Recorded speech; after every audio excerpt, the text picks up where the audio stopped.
नमस्कार मित्रांनो, तर स्वागत आहे तुमचं किरोशा नर्सिंग अकॅडमी मध्ये। तर आज आपण एक नवीन व्हिडिओ आणला आहे ज्याच्यामध्ये मी तुम्हाला सांगणार आहे की पहिल्याच प्रयत्नात DMER स्टाफ नर्स एक्झाम कशी क्रॅक करावी। व्हिडिओला संपूर्ण बघा। जे मी स्वतः अनुभव केले आहेत, ज्या मी स्वतः स्ट्रॅटेजी वापरल्या आहेत, त्या सगळ्या स्ट्रॅटेजी मी तुम्हाला सांगणार आहे। तर चालू करूया व्हिडिओला। तर सगळ्यात पहिला आपण बघूया की DMER एक्झाम जी आहे ही पहिल्या प्रयत्नात आपण कशी क्रॅक करू शकतो। तर याच्यासाठी काय काय स्ट्रॅटेजी आहेत बरं सर, तुम्ही ज्यांना आता ऐकताय तो म्हणजे मी स्वतः तुम्हाला सांगतोय, म्हणजे माझ्याकडे काहीतरी अनुभव आहे। सर हा माझा स्वतःचा अनुभव आहे ज्यामध्ये स्टाफ नर्स DMER मी स्वतः क्रॅक केली होती विथ 296 रँक। त्यानंतर नर्सिंग ऑफिसर 2019, त्यानंतर नॉर्सेट 4 एम्स गुवाहाटीला, नॉर्सेट 5 एम्स रायपूर, SNO ची मंगलागिरी एम्स आणि सध्या latest SNO at AIIMS Bhopal. हा माझा स्वतःचा अनुभव। हे 6 सिलेक्शन प्लस आता जी झाली होती CRE 2024 ची, त्या CRE मध्ये सुद्धा माझं सिलेक्शन झालेलं आहे। म्हणजे तुम्ही एका भरोसेमंद प्लॅटफॉर्मवर आणि अनुभवी स्ट्रॅटेजी तुम्ही बघणार आहात। एवढ्या सगळ्या एक्झाम मध्ये सिलेक्शन झालं आणि हे सुद्धा काहीच स्ट्रॅटेजी वापरून। जसं की मी सगळ्यात पहिल्यांदा ज्यावेळेस फॉर्म भरला होता 2019 मध्ये, तर माझं सुद्धा पहिल्या प्रयत्नात झालं नव्हतं। सर याचं कारण काय?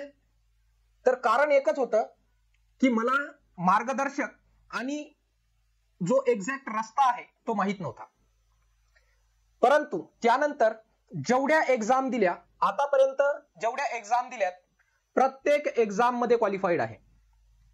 म्हणजे तुम्ही एका अनुभवी माणसाकडून ह्या स्ट्रॅटेजी शिकणार आहात। ओके, तर चालू करूया DMER एक्झाम। तर DMER director of medical education and research Maharashtra, ह्यासाठी 2025 मध्ये खूप साऱ्या न्यूज येत आहेत की 2025 मध्ये एक्झाम होणार आहे। तर ही DMER एक्झाम स्टाफ नर्स साठी परीक्षा ही जी आहे ही कम्प्युटर बेस्ड पद्धतीने होत असते आणि ह्याच्यासाठी मराठी आणि इंग्रजी माध्यमात ही परीक्षा होते। ओके, कम्प्युटर बेसवर परीक्षा असते। तर ह्या परीक्षेचा पॅटर्न कसा असतो?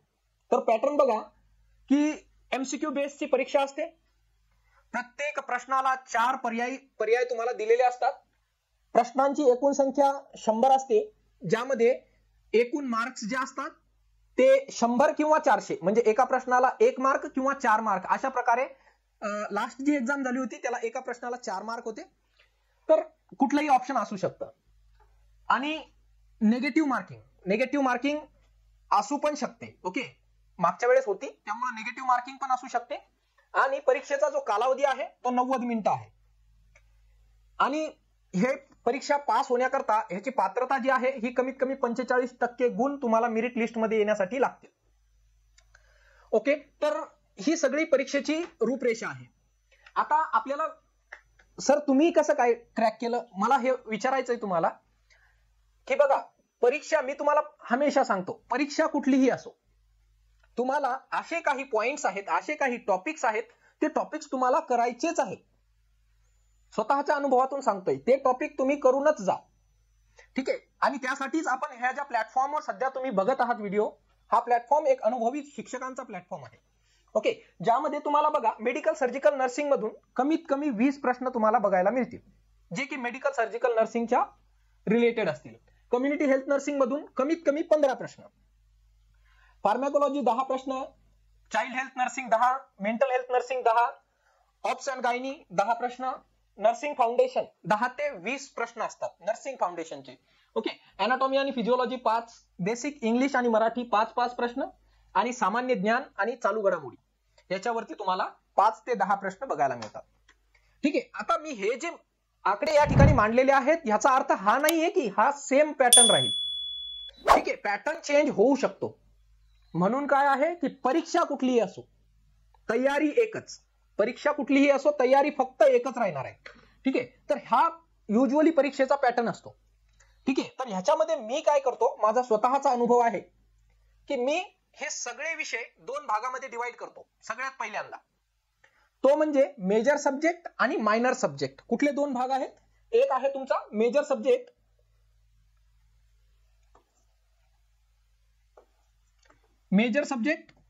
आणि दुसरे मायनर सब्जेक्ट. ओके, तर मेजर सब्जेक्ट मध्ये कुठले सब्जेक्ट घ्यायचे आहेत? त्यापैकी तुमचा पहिला आहे मेडिकल सर्जिकल नर्सिंग आणि फंडामेंटल ऑफ नर्सिंग आणि कम्युनिटी हेल्थ नर्सिंग. हे 3 विषय तुम्हाला सगळ्यात पहिले करायचे. सर सगळ्यात पहिले का? थोडंसं अवघड वाटतं, पण जी अवघड गोष्ट आहे तीच सगळ्यात पहिले करायची. ठीक आहे. त्यानंतर मायनर सब्जेक्ट मध्ये 3 विषय, ते म्हणजे चाइल्ड हेल्थ नर्सिंग, ऑब्स आणि गायनी. ओके, ऑब्स आणि गायनी, आणि त्याच्यानंतर तुमचा फार्मा. हे 6 विषय केले की तुमची 60% तयारी झाली असं समजून घ्यायचं. माझा स्वतःचा अनुभव आहे. मग आता याच्यानंतर सर परीक्षा कुठलीही असू दे, ओके, परीक्षा कुठलीही असू दे, जर माझे हे 6 सब्जेक्ट पहिले क्लिअर असतील तर मी कुठलीही परीक्षा देण्यासाठी कमीत कमी पात्रता यादीत तरी माझं नाव येणार म्हणजे येणार. ठीक आहे. तर हे 6 सब्जेक्टवर आपण पहिला फोकस करणार आहे. त्यानंतर आता अभ्यास कसा करायचा? सर तुम्ही कसा केला? तर मी स्वतः सांगतो. अभ्यास मी पहिलं परीक्षेचा पॅटर्न समजून घेतो. आता जसे येणार आहे केडीएमसी आणि नवी मुंबई महानगरपालिका, अरे त्यांनी सरळ दिलेला आहे की आम्ही महानगरपालिकेवर प्रश्न विचारणार. मग महानगरपालिकेचा व्हिडिओ आपल्याला बघायलाच लागेल, जो की आपल्या चॅनलवर अवेलेबल आहे, की महानगरपालिका काय आहे, ती कशी कार्य करते, याचा व्हिडिओ आपल्याला बघायला लागेल. दुसरा प्रश्न ते विचारणार आहेत रिप्रोडक्टिव्ह आणि चाइल्ड हेल्थ प्रोग्रामवर, तर आरसीएच प्रोग्रामचा व्हिडिओ आपल्याला बघावा लागेल. म्हणजे तुमचे कमीत कमी 5 ते 6 प्रश्न ह्याच ठिकाणी क्लिअर झालेत, बाकीचा फापट पसारा बघायचा नाही. ठीक आहे. 5 ते 6 प्रश्न इथून झाले. मग 5 ते 6 प्रश्न झाल्यानंतर हे मेजर सब्जेक्ट घेऊन टाका. ठीक आहे. म्हणजे तुमचे 50 ते 60% प्रिपरेशन ह्या मेजर आणि हे 2 टॉपिक बघितल्यानंतर तुमचं होऊन गेलं. ठीक आहे. आता ह्या सोबतच मराठी व्याकरण, इंग्रजी व्याकरण 2-2, 3-3 प्रश्न तुमचे कन्फर्म आहेत. तर अशा प्रकारे परीक्षेचं नियोजन करायचं की परीक्षा कुठली आहे, टार्गेट ठेवा की सर आता केडीएमसी ची परीक्षा आहे, कल्याण डोंबिवली महानगरपालिकेची, तर माझं टार्गेट आहे ही परीक्षा क्रॅक करायची. मग जे मेन त्यांनी सिलेबस दिलाय तो सिलेबस समोर ठेवा, मेजर मायनर सब्जेक्ट मध्ये डिवाइड करा आणि जे जे काही सिलेबस मध्ये दिलंय तेवढं पहिलं क्लिअर करून घ्या. ठीक आहे. तर संपूर्ण सिलेबस आधी समजून घ्यायचा आहे, हा सगळ्यात महत्वाचा मुद्दा आहे. जर आता तुम्ही एसएनओ ची एक्झाम देत असाल, सिनियर नर्सिंग ऑफिसर साठी आता सीआरई एक्झाम सुद्धा येत आहे. मी 3 सीआरई मध्ये सिलेक्टेड आहे. ओके, 3 वेळा सीआरई झाली, 3ही सीआरई मध्ये सिलेक्टेड आहे. आणि लास्ट सीआरईचा तुम्ही अनुभव घ्या की सगळी परीक्षा ही फक्त आणि फक्त एका टॉपिकवर आली होती, तो म्हणजे एचआयव्ही. सगळ्यांना माहिती असेल, तरीही सुद्धा माझं सिलेक्शन झालं होतं. बरं सर, मग आता तयारी कशी? तर मी तुम्हाला सांगितलंय की आपले व्हिडिओ थोडे लेंदी असतात, परंतु तयारी आपण तशीच करून घेतो. त्यामुळे एका टॉपिकवर जरी एक्झाम आली तरी आमचं सिलेक्शन होईल ही खात्री आम्ही या ठिकाणी तुम्हाला देऊ शकतो, अनुभवातून देऊ शकतो. ठीक आहे. त्यानंतर दैनंदिन अभ्यासाचं वेळापत्रक बनवा. हे आहे थिअरॉटिकल. तुमच्या वास्तविक जीवनात असं होणं शक्यच नाही आहे. जर तुम्ही म्हणत असाल तर वास्तविक जीवनाशी याचा काहीही संबंध नाही आहे. मोठे मोठे यशस्वी लोक तुम्ही बघा, वेळापत्रक वगैरे असं काहीच नसतं. मग सर तुम्ही काय सांगता? वेळापत्रक नसतं, परंतु वेळापत्रकाच्या ऐवजी तुमची इच्छाशक्ती प्रबळ पाहिजे. वेळापत्रकाच्या ऐवजी काय पाहिजे तुम्हाला? इच्छाशक्ती पाहिजे की सर मला एक्झाम क्रॅक करायची, माझ्या आईवडिलांचे माझ्यासाठी काही माझ्या आईवडिलांच्या काही इच्छा आहेत, माझ्याकडून काही अपेक्षा आहेत, त्या मला पूर्ण करायच्या आहेत. मग ह्याच्यासाठी जर तुमची इच्छाशक्ती तेवढी प्रबळ असेल तर वेळापत्रकाची तुम्हाला गरज नाहीये. मेहनत फक्त आणि फक्त मेहनत तुम्हाला या ठिकाणी गरजेची आहे. त्यानंतर विषयवार अभ्यास. रोज एक विषय किंवा रोज कमी 1 किंवा 2, माझ्या अनुभवातून 1 किंवा 2 विषय तुम्ही रोज करायला पाहिजे. म्हणजे जर समजा मेडिकल सर्जिकल नर्सिंग घेतला तर मेडिकल सर्जिकल नर्सिंग सोबत तुम्ही ऑब्स गायनी घेऊ शकता. ठीक आहे. तर ऑब्स गायनी म्हणजे सकाळी मेडिकल सर्जिकल, संध्याकाळी तुम्ही ऑब्स गायनी वाचा. प्लस तुम्हाला रोज जेवढं वाचलं तेवढं झोपण्याच्या अगोदर 15 ते 20 मिनिटं. ओके, हे जे रिव्हिजन असतं याला दिवसेंदिवस नाही करायचं. ठीक आहे. रिव्हिजन हे 15 ते 20 मिनिटातच झालं पाहिजे. म्हणजे काय की तुमचा जो ब्रेन आहे हा, कारण आपली एक्झाम काय आहे, एमसीक्यू बेस आहे, म्हणून आपल्या ब्रेनला जी कॅप्चरिंग कॅपॅसिटी आहे ती फास्ट करायची आपल्याला. ठीक आहे, म्हणून रिव्हिजन फटाफट झालं पाहिजे. रोज जी एमसीक्यू टेस्ट आहे, मिनी टेस्ट होतात आपल्या चॅनलवर, मिनी टेस्ट होतात. सोबत आपण आठवड्याला एक मेजर टेस्ट घेत असतो. तर त्या सगळ्या टेस्ट तुम्हाला सोडवायच्या आहेत. सोबतच मॉक टेस्ट देत राहायचे आहे. ठीक आहे, मॅन्डेटरी नाहीये की तुम्ही कुठलीही टेस्ट देऊ शकता, फक्त प्रश्न जे आहेत ते त्या क्वालिटीचे असायला पाहिजे. ठीक आहे, त्यानंतर कमकुवत विषयांवर विशेष लक्ष द्यायचंय. जसं की माझा कमकुवत, मी स्वतः सांगतो, कारण मला तुम्हाला भरकटवायचं नाही आहे, जे काय आहे ते सत्य. ठीक आहे, तर जे काही कमकुवत तुमचे विषय, माझा कमकुवत विषय आहे की मला जीके मॅथ थोडासा जमत नाही, म्हणून मी काय करतो की रोज म्हणजे रोज द हिंदू न्यूजपेपर रोज वाचतो, माझं जीके क्लिअर होऊन जातं. ठीक आहे, प्लस आता जे रिझनिंग मॅथ साठी जो काही विषय आहे त्यासाठी मी थोड्या प्रमाणात काहीतरी प्रश्न सोडवायचा प्रयत्न करतो, म्हणजे माझं रिझनिंग आणि ऍप्टिट्यूड जे आहे थोडं क्लिअर होईल, आणि त्याच्यावर मी रोज वर्क करत आहे. ठीक आहे, तर माझे जे काही कमकुवत विषय आहेत, तुमचे जे पण काही आहेत ते कमेंट बॉक्समध्ये टाका. आपण जरूर त्याच्यावरती नवीन टीचरांना रिक्रूट करून, आपण सरांना रिक्वेस्ट करून त्यावर व्हिडिओ बनवायला सांगू. ठीक आहे, तुमचे काय काय कमकुवत टॉपिक आहेत, ठीक आहे, ते पण तुम्ही कमेंटमध्ये टाका. त्यानंतर हे सगळं तुम्हाला करण्यासाठी आपली जी बॅच आहे, ह्या बॅच मधून तुम्हाला सगळं काही प्रिपरेशन आहे. ही एकच बॅच प्रत्येक परीक्षेसाठी तुम्हाला लागू होईल. या बॅच मध्ये आपण कंप्लीट कोर्स, याच्यासोबत पीडीएफ नोट्स तुम्हाला प्रोव्हाइड केले जातात. रॅपिड रिव्हिजन जे की आपण 8000 प्रश्न जे आहेत हे रॅपिडली रिवाइज करणार आहे प्रत्येक परीक्षे अगोदर हे 8000 प्रश्न, ज्याच्यामधून आपल्याला कमीत कमी 50 ते 60 प्रश्न बघायला मिळतात. ठीक आहे, तर हे रॅपिड रिव्हिजन आपण करून घेतो. दररोज आणि दर आठवड्याला मिनी आणि मेजर टेस्ट तुमची होत असते. सोबतच तुम्हाला पर्सनल गायडन्स सुद्धा प्रोव्हाइड केला जातो की सर ह्या विषयावर मला हा टॉपिक समजत नाहीये, तर त्या टॉपिकवर आपण लगेच जो आहे हा क्लास अरेंज करत असतो. ठीक आहे, तर अशा प्रकारे आपली ही केडीएमसी नवी मुंबई महानगरपालिका डीएमईआर ची एक कंप्लीट बॅच महाराष्ट्रातील प्रत्येक विद्यार्थ्यासाठी लागू होणार आहे.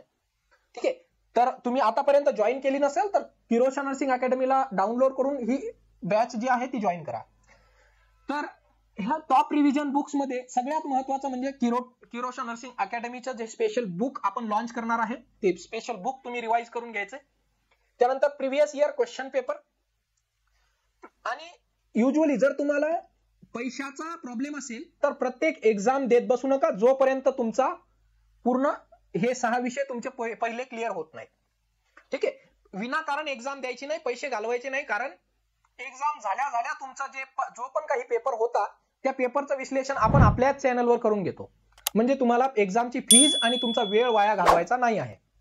मग सर तुम्ही म्हणसाल की एक्झाम नाही दिली तर आम्हाला कळणार कसं? सगळं कळेल तुम्हाला, आपण तोच पेपर वापस पण घेत असतो.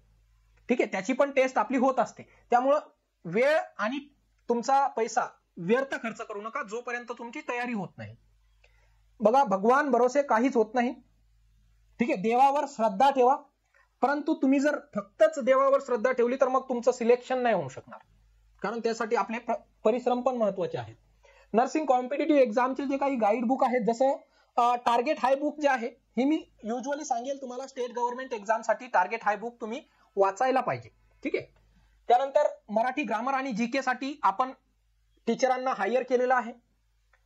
ओके, केपी सर आपले प्रत्येक वेळेस आपल्याला गायडन्स करत आहेत की मराठी ग्रामर, इंग्रजी ग्रामर हे सगळ्यांचं क्लिअर झालं पाहिजे. त्यानंतर टिप्स आणि काही ट्रिक्स मी तुम्हाला माझ्या अनुभवातून सांगणार आहे. तर माझ्या अनुभवात जे महत्वाचं आहे, ओके, आणि अजून एक महत्वाचा प्रश्न मला मुलं विचारतात की सर मी जॉब करू किंवा सोडू?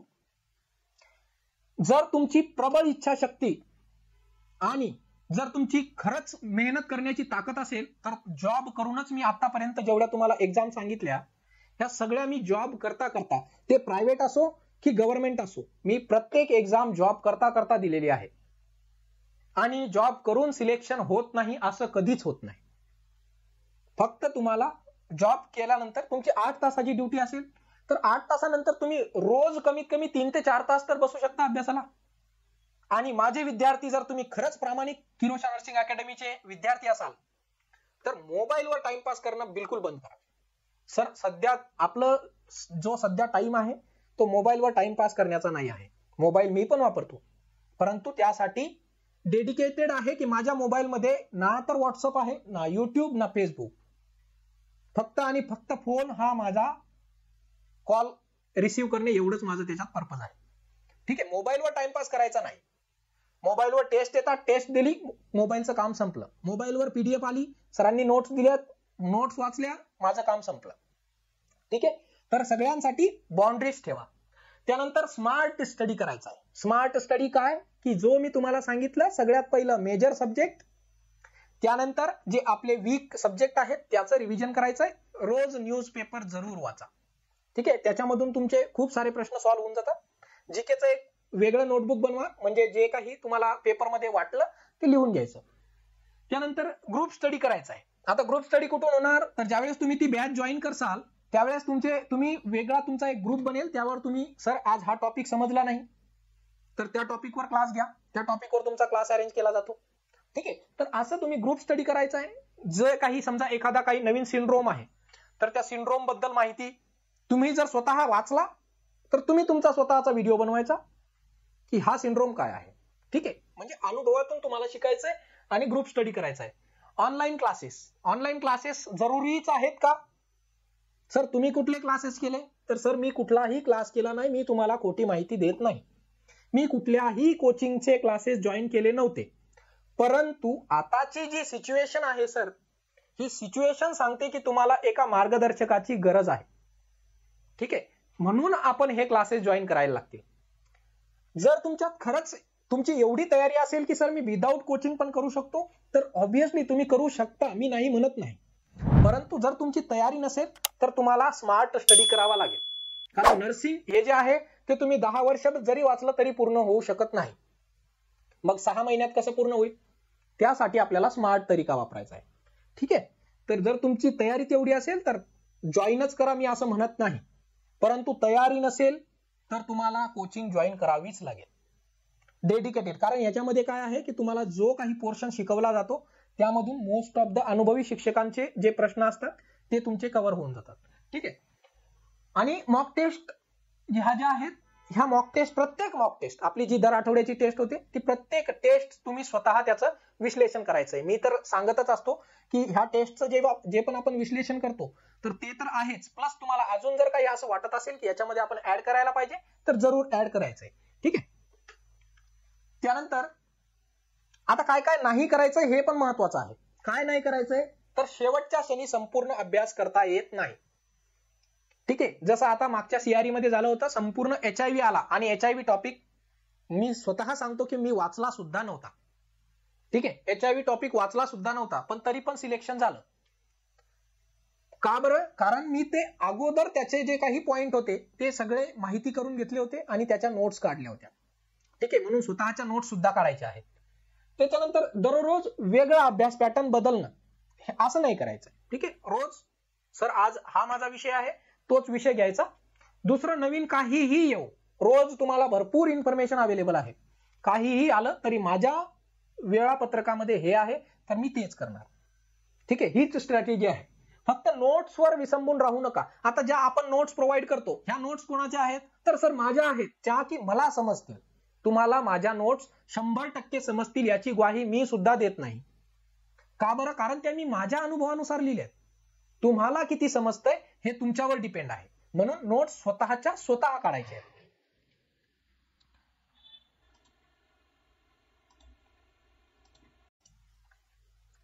त्यानंतर बघूया आपण परीक्षेपूर्वीची काही तयारी काय काय करायला लागेल. ओके, परीक्षेपूर्वी आपल्याला काय काय तयारी करायला लागेल, तर सगळ्यात पहिलं फक्त आणि फक्त रिव्हिजन करायचंय. नवीन कुठलाही टॉपिक घ्यायचा नाही आहे. तर रिव्हिजन तुमच्या स्वतःच्या नोट्सचं करायचंय, टेस्ट सिरीज सोडवायचे आहेत. त्यानंतर मॉक पेपरचा जो सराव आहे तो सराव आपल्याला करायचा आहे. ठीक आहे, आणि रेस्ट आणि डाएट महत्वाचं. ठीक आहे, रेस्ट, प्रॉपरली रेस्ट घ्यायची. परीक्षेच्या आदल्या दिवशी पण प्रॉपरली रेस्ट घ्या. त्यानंतर नियमित मेडिटेशन आणि शांतता राखायची. मेडिटेशन वगैरे ह्या गोष्टी सगळ्या ज्या आहेत ह्याच्या अगोदर आपली जी प्रबळ इच्छाशक्ती आहे ती प्रबळ इच्छाशक्ती आपली असायला पाहिजे. बाकी सगळ्या गोष्टी पॉसिबल आहेत. त्यानंतर आता ह्या सगळ्यांचं कन्क्लुजन एवढंच आहे की जर तुमच्यामध्ये प्रबळ इच्छाशक्ती असेल, तुम्हाला काहीतरी करून दाखवण्याची जिद्द असेल, आणि महत्वाचं म्हणजे जर तुम्हाला पर्यायच नसेल, तर ह्या सगळ्या गोष्टी साध्य होतात, हे मी माझ्या अनुभवावरून सांगतोय. ठीक आहे. म्हणून सगळ्यांना माझी विनंती आहे की आपल्या आई वडिलांचे जे काही स्वप्न असतील ते सगळे स्वप्न आपल्याला साकार करायचे आहे, आणि त्यासाठीच आपण एवढी मेहनत करायची आहे. माझा पूर्णपणे विश्वास आहे की जर तुम्ही ह्या स्ट्रॅटेजी वापरल्या तर तुम्हाला कोणीही रोखू शकत नाही. ते 80-20 येऊ 90-10 येऊ, त्याच्याशी मला काही घेणं देणं नाही. मला माझी एक सीट पक्की करायची आहे, आणि मला खात्री आहे की तुम्ही हे सगळ्या स्ट्रॅटेजी वापरून तुम्हाला तुमचं यश जरूर मिळेल. जर तुम्हाला खरंच व्हिडिओ आवडला असेल तर कृपया व्हिडिओला लाईक करायचा आहे, तुमच्या मित्रांपर्यंत शेअर करायचा आहे, आणि फिरोजशाह नर्सिंग अकॅडमीचं हे जे युट्यूब चॅनल आहे त्या चॅनलला तुम्ही डाउनलोड करून ठेवा. सगळ्या येणाऱ्या नर्सिंग भरती परीक्षेची माहिती प्लस क्लासेस तुम्हाला इथेच अवेलेबल आहे.